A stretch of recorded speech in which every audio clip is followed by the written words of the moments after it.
अगर मैं आपसे सिंपल शब्द में कहूं कि भैया भारत में जितने भी यूट्यूबर हैं जो फॉर्च्यूनर दिखाते हैं, डिफेंडर से चलते हैं, बड़े बड़े घर दिखाते हैं, गाड़ियां दिखाते हैं, क्या एक्चुअल मनी है, क्या ये पैसे बना रहे हैं, पूरा इस वीडियो में समीकरण है। जिसको चाहो उसको शेयर करो। 100% जेन्युइन वैलिड कंटेंट आपको देने वाला हूं, हर चीज के प्रूफ के साथ। सबसे पहले समझो कि भैया भारत के यूट्यूबर हैं कौन कौन से। बहुत सारी कैटेगरी होती है भाई साहब। सबसे पहले समझो, यहां पे अगर लिखा है कि 1000 व्यूज पे 38 रुपए मिल रहे हैं, है ना, तो किस यूट्यूबर को मिल रहे हैं? किसी को मैं आपको बता दूं 1000 व्यूज पे 200 रुपए भी मिलते हैं इंडिया में, और किसी को 30 रुपए भी मिलते हैं। तो there are set of YouTuber जो यहां से लेके यहां तक आ रहे हैं। इस बात का ध्यान रखना कि भैया 1 लाख व्यूज पे इतना। ये एक एवरेज मैं आपको डेटा दे रहा हूं, ये एक एवरेज डेटा है, क्योंकि जब से कंटेंट क्रिएटर थोड़े से बढ़ गए हैं, कंटेंट थोड़ा हल्का और देसी बनाने लग गए हैं, आरपीएम उनका गिरने लग गया। इसे आरपीएम कहते हैं, आप समझ लेना पहले। आरपीएम यानी कि रेवेन्यू पर माइल, यानी कि 1000 व्यूज पे यूट्यूब आपको कितने पैसे देगा या कितने डॉलर देगा।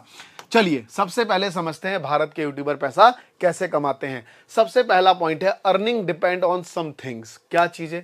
सबसे पहले ही है ऑडियंस, कि आपकी ऑडियंस कैसी है, उसका एज ग्रुप क्या है और वो कितना देख रही है। मान लो आपकी ऑडियंस का एज ग्रुप 8 साल, 10 साल, 9 साल है, तो सीधी सी बात है यहां आरपीएम आपको कम मिलेगा, क्योंकि ये बच्चे डिसीजन मेकिंग नहीं होते हैं। अगर आप किसी बच्चा जाता है, उसको एक गाड़ी पसंद आई, तो क्या कहता है? पापा ये गाड़ी दिला दो, यानी कि डिसीजन मेकिंग पापा है। तो यानी कि अगर आप पापा के लिए कंटेंट बना रहे हो जिनकी उम्र 25 से लेके भैया 35 साल है, तो इसका आरपीएम आपको क्या मिलेगा? महंगा मिलेगा। और वहीं पे अगर आप उनके लिए कंटेंट बना रहे हो जिनकी उम्र 55 साल है, दवाई कैसे खाएं, जूड़ों से दर्द कैसे ठीक करें, तो फिर वही बात आ गई कि यहां पे मार्केट में ब्रांड्स डिपेंड करता है, क्योंकि दवाइयां चाहिए उनको, है ना, नेसेसिटी चीज है, तो इस पे आरपीएम उतना कम मिलेगा। तो सबसे ज्यादा हाई आरपीएम कहां मिलेगा?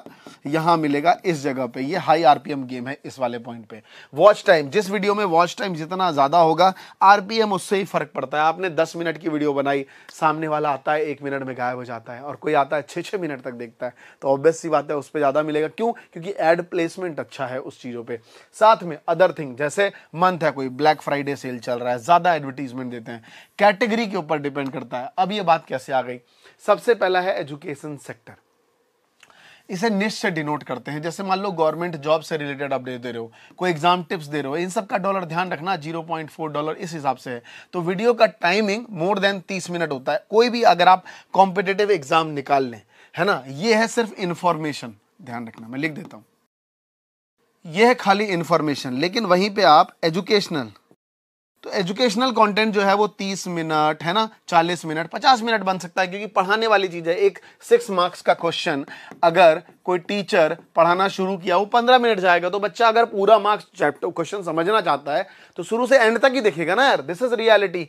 तो ये है, अगर वीडियो का टाइमिंग 3 से 15 मिनट है, तो डॉलर कम होना शुरू हो जाएंगे। आगे आ जाओ, K-12 सेक्शन, यानी कि 10वीं 12वीं, इस वाले सेक्शन में भी आरपीएम कम होता है। बट अगर 20 मिनट से ऊपर की वीडियो है, लॉन्ग लेग वीडियो है, तो ये $1 भी चला जाता है, ध्यान रखना। सेम वही है नीट और जेई पे भी। अगर मोर देन 30 मिनट है, तो ये $1.5 को भी एक बार को चला जाता है, ध्यान रखना। बट अगर आप वही टिप्स, नीट में कब पढ़ें, क्या एग्जाम है, तो भैया आपका $0.4 ही टिक जाएगा, अगर आप एजुकेशनल नहीं बनाओगे, इंफॉर्मेशनल बनाओगे तो। चलो उसके बाद आते हैं क्रिप्टो।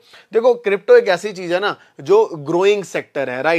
क्रिप्टो में पैसा लगता है, मनी मेकिंग सेगमेंट है। तो ध्यान रखना, जिसमें भी मनी इन्वॉल्व है, जहां भी मनी इन्वॉल्व है, तो मनी इन्वॉल्व है, उसका डिमांड ज्यादा है। कंज्यूमर क्विक, मान लो मैंने सीधा सीधा 10,000 रुपए किसको दे दिए? किसी भी कंपनी को दे दिए, चले गए। तो इसमें आरपीएम जो है वो हाई मिलता है और स्पॉन्सरशिप भी ज्यादा मिलता है। तो आप देख रहे हो मैंने लिखा हुआ है एवरेज 2.5। आप सोचो, जहां 5 गुना 5x ज्यादा बाकी कंटेंट से मिल रहा है। अगर अगले को 1 लाख व्यूज है ना भाई साहब, 1 लाख व्यूज है, तो इसका अगर 20,000 व्यूज है के बराबर है।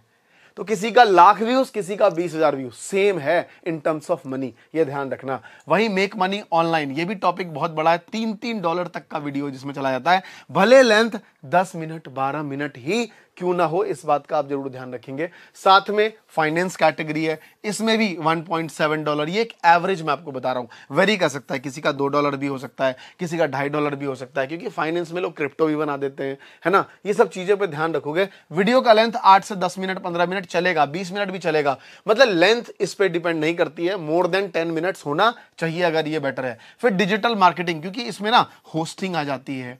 होस्टिंग एक ऐसा सेगमेंट है, ये अच्छा पैसा देती है क्रिएटर्स को, राइट। तो इस सेगमेंट में भी आप $1.5 $2 एक्सपेक्ट कर सकते हो आरपीएम।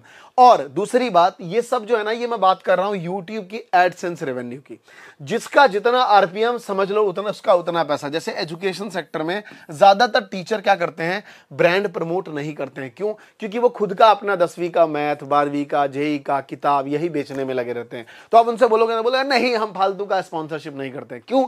क्योंकि तुम कमा रहे हो किसी और वे में। कोई ब्रांड करेगा तो बोलेगा कोर्स बेकार है, हम कोर्स नहीं करते, तो ब्रांड क्यों कर रहे हो। सभी क्रिएटर किसी ना किसी तरीके से पैसा कमाते हैं। 5 तरीके ध्यान रखना। सबसे पहला है एडसेंस, दूसरा है स्पॉन्सरशिप, तीसरा है कोर्सेस, चौथा है एफिलिएट मार्केटिंग, पांचवा है कोई लाइव कर रहा है तो सुपर चैट, मेंबर्स जोड़ लिए, और नेक्स्ट 1-2 चीजें अटकन मटकन चटकन लाइक अपना कोई मर्चेंट डाल दिया, कोई कुछ कर दिया। इस तरीके से लोग पैसा बनाते रहते हैं। तो इन बात का ध्यान रखेंगे। ये पूरा एक सेगमेंट जो मैंने आपको यहाँ पे बताया चीजें हैं। सबसे पहले आप ध्यान रखिएगा, एक नॉर्मल यूट्यूबर अगर उसके हर वीडियोस पे 100 के व्यूज आ रहे हैं और वो स्किल कैटेगरी में है, स्किल कैटेगरी में वो किस तरीके से पैसे कमा सकता है मैं बता देता हूं। सबसे पहला है एडसेंस। एडसेंस से वो कम से कम महीने के आराम से 3 लाख रुपए कमाएगा, ये मैं आपको बता देता हूं, 300 के। दूसरा है स्पॉन्सरशिप। अगर वो महीने के 12 वीडियो डालता है ना, पूरी वीडियो नहीं डालता है, तो ऑब्वियस सी बात है उसकी क्रेडिबिलिटी ज्यादा है और वो एक ब्रांड से कम लाख रुपए ले सकता है। मरे से मरा अगर वो 2 वीडियो भी करता है तो 200 के उसका बन जाता है। उसके बाद है एफिलिएट। एफिलिएट से कम वो लाख रुपए बना सकता है। उसके बाद है वो कोर्स सेगमेंट। कोर्स से वो कम 5 लाख रुपए बना सकता है। ध्यान रखना। अब सोचो 5 3 8 2 10 11 लाख रुपए कोई भी क्रिएटर जो है वही पैसे बना सकता है। 11 लाख में भैया कौन कौन सी गाड़ियां हमारी पे आ जाएगी, ध्यान रखना। तो आप मुझे कमेंट में बताओ कि क्या वो डिफेंडर ले सकता है, फॉर्च्यूनर ले सकता है, घर ले सकता है, ये चीज सही है कि नहीं है। रही बात एंटरटेनमेंट वालों की, एंटरटेनमेंट वाले एक्सट्रीम पॉपुलर होते हैं तो थोड़ा कमा पाते हैं, अदरवाइज उनका जीवन शो ऑफ पे चलता है। जैसे कि मान लो किसी ने BMW 1 करोड़ की खरीद ली और वो EMI पे ले आया, उस पर 100 वीडियो बना दी, फिर बेच आया, तो उसको लगता है भाई 10-15 लाख रुपए में मेरे 100 कंटेंट बन गए, क्या बुरे हैं।